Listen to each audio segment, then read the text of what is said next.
Let the word go The forth. challenge, the opportunity to connect.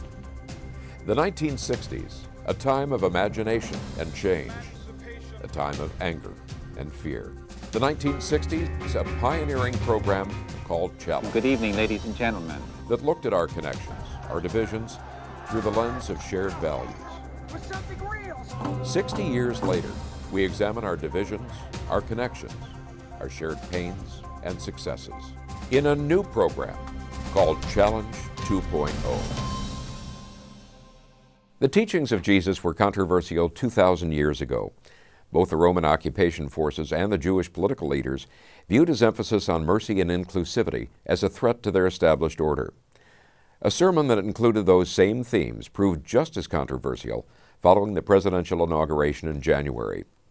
They led first to personal attacks on the Episcopal bishop delivering that sermon, and then to expanding attacks on other major Christian denominations.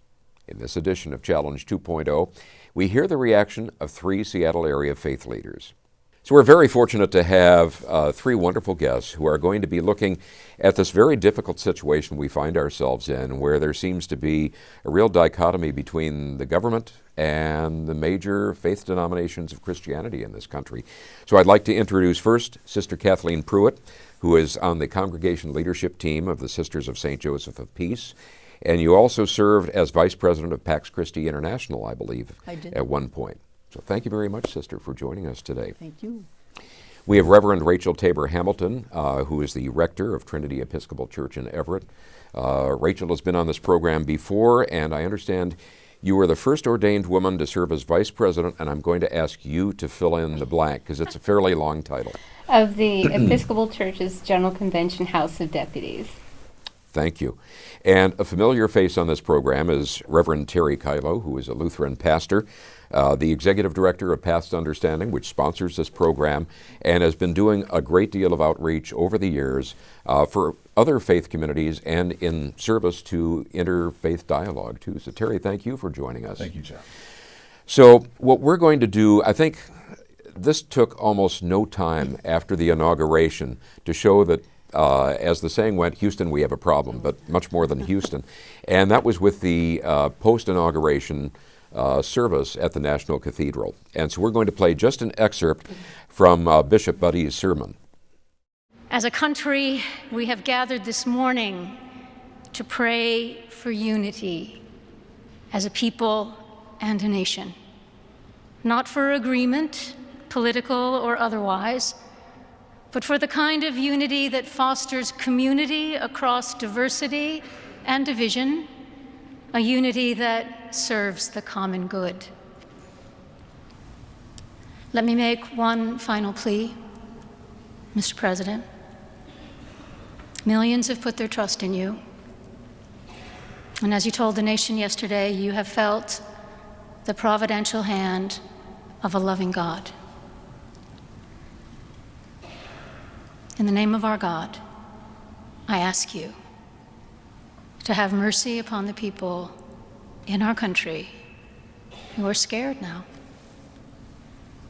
There are gay, lesbian, and transgender children in Democratic, Republican, and independent families, some who fear for their lives.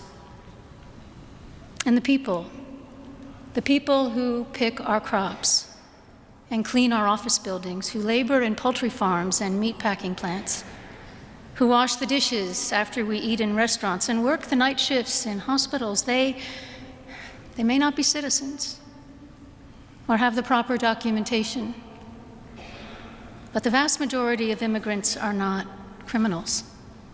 They pay taxes and are good neighbors. They are faithful members of our churches and mosques, synagogues, wadara, and temples. I ask you to have mercy, Mr. President, on those in our communities whose children fear that their parents will be taken away, and that you help those who are fleeing war zones and persecution in their own lands to find compassion and welcome here. Our God teaches us that we are to be merciful to the stranger, for we were all once strangers in this land. May God grant us the strength and courage to honor the dignity of every human being, to speak the truth to one another in love, and walk humbly with each other and our God for the good of all people in this nation and the world. Amen. Rachel, you know Bishop Budde. You've served together within the Episcopal Church. You have an association with her. Did this surprise you at all that she would use this as an opportunity to go ahead and confront head-on some of the issues that have been raised by the President-elect himself? No, it didn't, for about 3 reasons. The first being that Washington, D.C. is her seat as a bishop in the National Cathedral. So that's where she can speak from most powerfully, and she has the right to do that.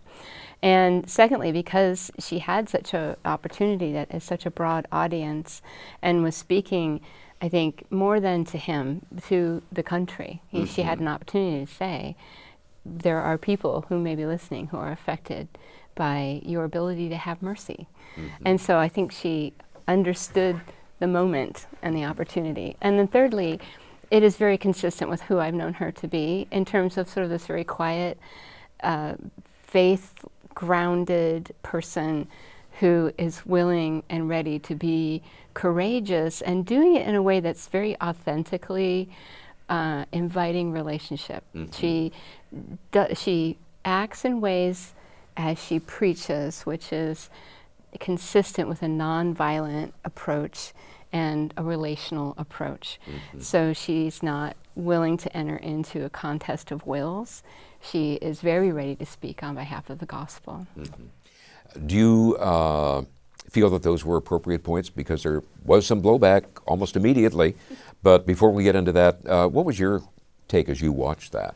I was very grateful. That was the first thing. I just felt huge gratitude, because I think there's a complex of issues that are all very intimately united that goes back into the founding of this nation that I would attach to what we call doctrine of discovery, which is itself based on a particular kind of Christianity and interpretation that does the following, right? It elevates white supremacy, it elevates men, it elevates the idea that this is their land, their promised land. They have the almost gospel imperative and the right to fulfill what they're interpreting as God's will for their destiny.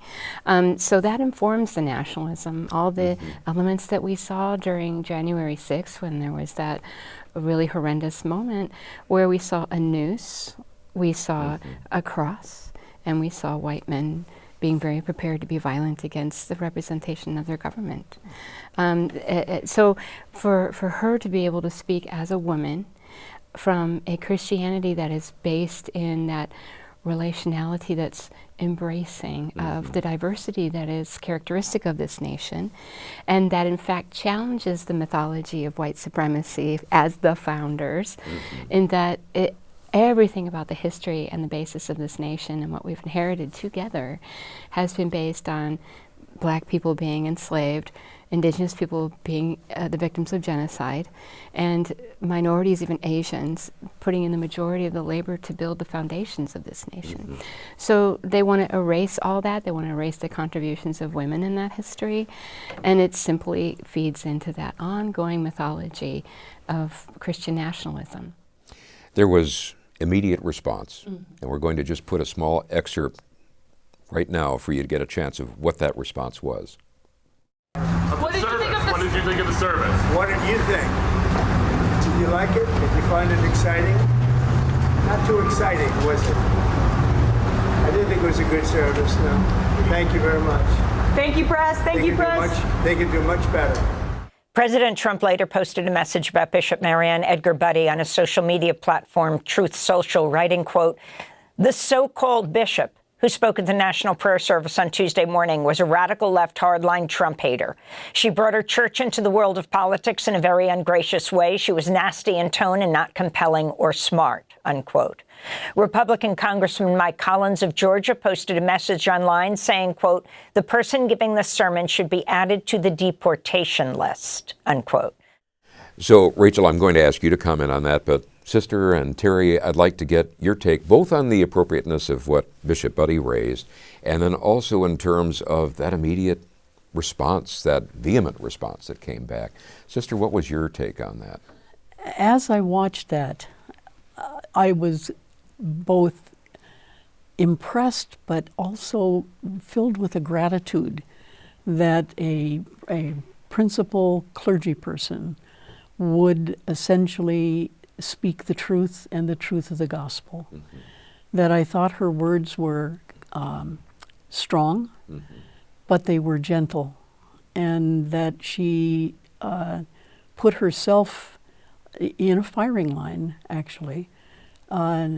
But I found a great deal of pride and hope, and almost like, you go, Bishop, you go. And when you heard the response that came out of Trump, what was your reaction? I thought, you poor fellas, that there's not really enough of an insight in them to even hear the words as she spoke them. Mm-hmm. What they translated them to immediately was a condemnation of Trump. Well, it wasn't a condemnation. It was an invitation to him, mm-hmm. to hear something beyond the beyond his own ability to really grasp. Mm-hmm. And I felt sorry for him. I felt embarrassed that a president would essentially take that stand, and that stand publicly, mm-hmm. and make an enemy out of one who was asking him to be merciful. Mm-hmm. It was. So I immediately went to my computer and wrote a note to Bishop Buddy. I didn't get a response, but I don't need one. It was just a sense of gratitude for her courage, and for her her presence. Her presence alone was indicative, I think, of what she was asking, mm-hmm. of him. Yeah. Terry. Yeah, I really respected in the moment. I had the same sort of feeling that she understood, mm-hmm. that she was placing her even physical safety on the line. And so her sermon was both extraordinary in its occasion and in the way that she said it. But it also made me think about all of the Episcopal, Lutheran, Methodist, Catholic, Unitarian, United Congregations of Christ congregations across the country whose clergy were saying very similar things nearly every Sunday. Mm-hmm.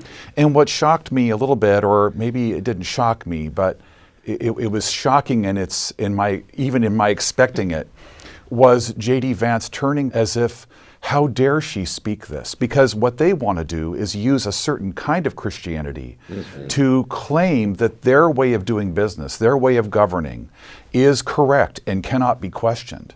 I thought to myself that these folk really do not believe in the First Amendment, freedom of speech and freedom, mm-hmm. of religion. These folk are not used to being questioned. And as leaders in a democracy, that's their job, mm-hmm. is to be questioned and to engage different perspectives. And yet they want to claim that they're good Christians who are just simply doing what God would have them do. And in that moment, with her quiet words, she pierced that moment. Yeah. Mm-hmm. She pierced that lie. Because I don't believe most Christians in the country agree with them. I think most Christians in the country agree with her. Mm-hmm. And Rachel, you had some observations on some of the response from other sources beyond just the president and vice president. Yeah, overall, I think that the response that we saw from them and from others was not what I would call Christian, but I would call it entitled white man speech. Mm-hmm. right? They're responding out of having lives where people haven't challenged them and haven't asked them to be accountable, and they've had enough wealth or status not to have to be. One of the podcasts that was presented by, it's called a podcast by Right Response Ministries. So right away, you know that the right isn't right, it's right. Right? But that's how how it's meant. But anyway, so in that podcast, they were talking about Christian nationalist Pastor Joel Weber. So he's in this conversation, and they're talking about that moment with the president being addressed by Bishop Buddy. And his response was this, I want to quote from this podcast: "This short-haired Episcopal female priestess is arguing about diversity is our strength, and we're mean, and we're tyrannical, and we need more immigrants from the third world to be dropped on our doorstep to come like locusts and eat everything that Americans have built over the past 2.5 centuries.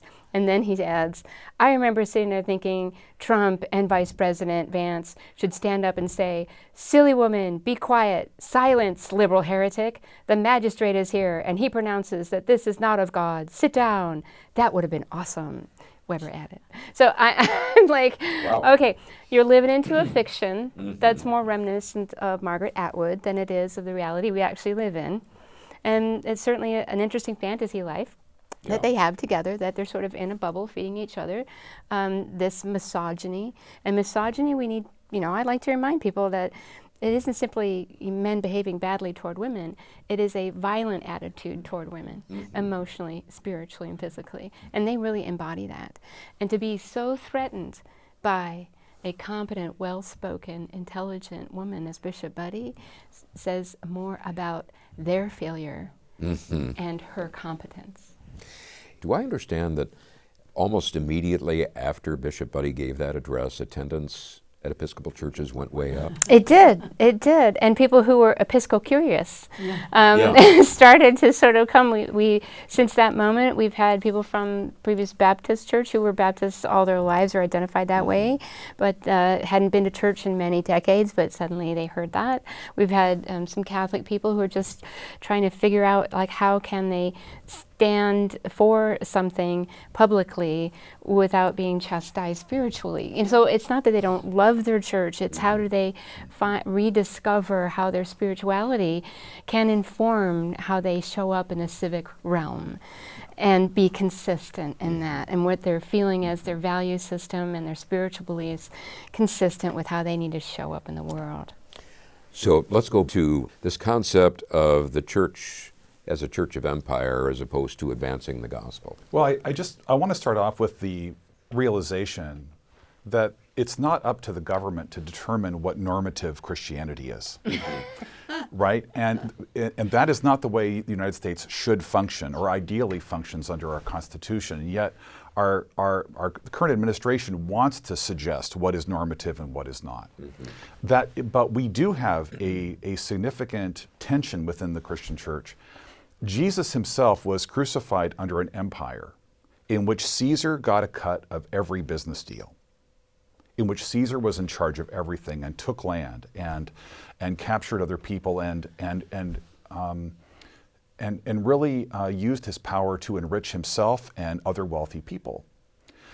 But today in Christianity in the United States, there are many people who worship Jesus who in their view looks much more like Caesar than like the Jesus we see in the Gospels. And so there's been this tension within Christianity. And certainly, Christians have these conversations around their coffee tables. They have these conversations around Bible studies. Even in congregations that are moderate or progressive, these conversations take place. But it's really important, if we're going to follow Jesus, to pay attention to him and what he was teaching within his first century context. And that's what Bishop Buddy did. She represented really beautifully the values of Jesus in his first century context, and the fact that some Christians who worship Jesus as if he's Caesar were mad about that. Well, there were people who were supporting Caesar that were mad at Jesus too. And Jesus said, the servant is not above the master. If they do this to me, they may also react violently to you. And he told us to carry on and be faithful anyway. Well, and I think it's important to go back, too, that the Constitution, as written, was not a protection of Christianity. We were not built on Christian principles. They were deists who essentially said, yes, there is a God. And under that God, the God does not intervene. Okay. So the protection of religious freedom is saying, you practice the faith that you're in. And I think to translate the foundation of the country into a nationalist Christian concept is totally misleading. That freedom of religion, which allows everyone the freedom to practice as he or she feels called, is a great gift. But to translate that into Christian nationalism, which is a fundamentalism, and I say fundamentalism in any religion, is a dreadful place for a church or to come down. That fundamentalism is sinful in itself. As the new administration advanced its agenda to expel immigrants, refugees, and that sort of thing, there were objections raised by leadership within the Catholic Church, leadership within the Episcopal Church, and the Lutheran Church as well. Vice President Vance engaged what has been called a brawl with the bishops, where he started criticizing their efforts to support refugees and immigrants and even their aid programs. I ask first, just briefly, did this catch you off guard at all? Vance? Vance is a recently converted Catholic, number one. And I don't know where he gets his theological base, but basically his translation of Catholicism into women subservient and everything else that he held, I think made a big mistake. And essentially, I think Pope Francis certainly, addressed him in his use of the Ordo Amoris, which was totally misrepresented. And that in the theology and liturgical interpretation of Augustine and Aquinas, it wasn't an ordered issue of, and then you can disregard all of those people at the end and do with them what you want. It was quite the opposite. That my brother wherever, my sister wherever is my neighbor. And not only that, we have a responsibility as human beings to attend to the needs of those at the margins. And Vance misinterpreted that, I want to say, significantly. And as we looked at his critique of the aid programs, both the administration of some federal funds, but also what the church has been doing long before those happened, what would you say in terms of that critique?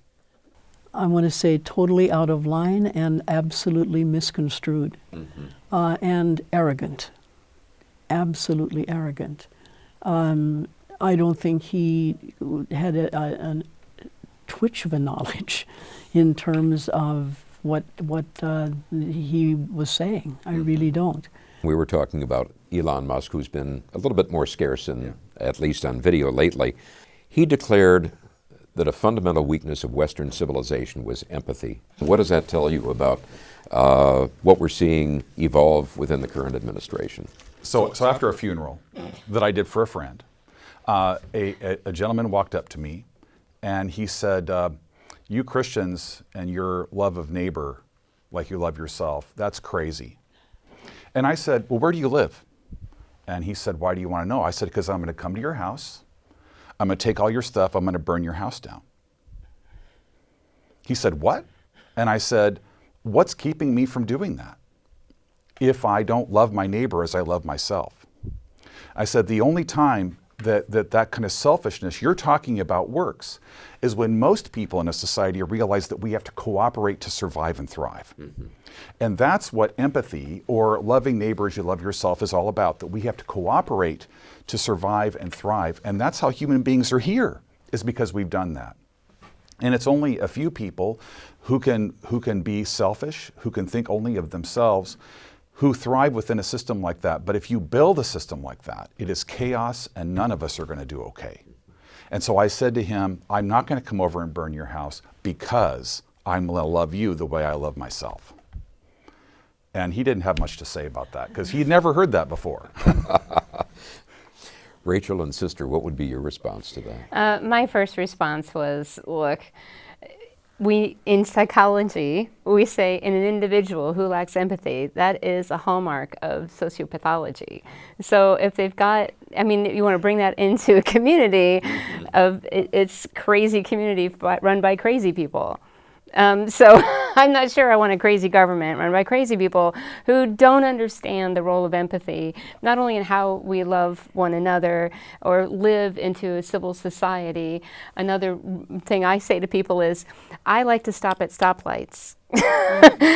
And it means on one hand, I might have given up my freedom of choice, but I'm doing that for the benefit of us all. And we make that choice in a regular way every day if we're driving. And we have to understand that that's how we need to live. And whether we connect that to any faith tradition or philosophy or ethic, it makes sense and it's healthy. Sister? I can't add much to what's been said because I want to say, yay, yes. Well, I thank each of you for your wonderful perspectives and thoughtfulness that you brought to that conversation. And as was evident, we could have gone on much longer, and we're going to, because each of you have kindly offered to take part in and extended a second version of this conversation. So thank you so much for joining us this week. Thank you. Thank you. And thank you, each of you, for tuning into this edition of Challenge 2.0, and we hope you will again next week when we'll continue this conversation.